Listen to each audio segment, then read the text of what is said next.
Hello mga kabady, welcome po ulit sa ating channel. Kumusta na po kayo? Sana po ay nasa mabuti kayo. Samahan nyo naman po ako, kakain ulit tayo ng lunch. Ito po, ginisang gulay, may okra, talong, ampalaya. Sama-sama na po yan mga kabady. Nilagay ko na rin po dito sa ibabaw ng kanin. Pero bago natin umpisahan yung pagkain, i-bless muna po natin. Lord, maraming salamat po sa pagkain na sa harap ko. I-bless nyo po ito, maging silbing kalakasan ng aking katawan, at i-bless nyo rin po ang buong pamilya ko at ang tao dito sa buong mundo. Ang lahat po ito iniling ko sa pangalan ni Jesus Cristo, ang aming Panginoon. In Jesus' name, Amen.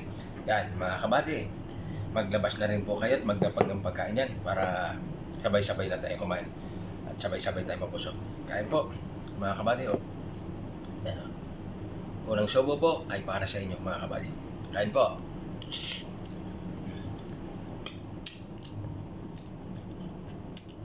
Ginisang gulay.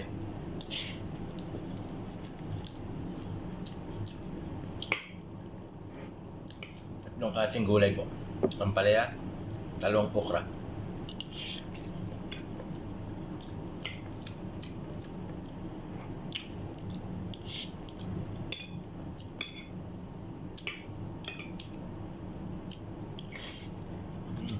Sarap. Gulay-gulay muna po tayo. Puro karne lang po nung nakaraan para naman po maging healthy. Marami tayong benefits mga dito sa gulay.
Okra.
Ayos. Busog na naman po mga kabady. Maraming salamat po. Sana'y nabusog din po kayo. Yung mga naglapag po ng mga pagkain dyan. Habang kumakain ako, sinabayan niyo po ako. Pero hanggang dito na lang po. Palagi tayong mag-iingat. Don't forget to subscribe and follow for my FB page, Merson Kabati Vlog. Bye-bye. Thank you for watching. God bless everyone. Love you all.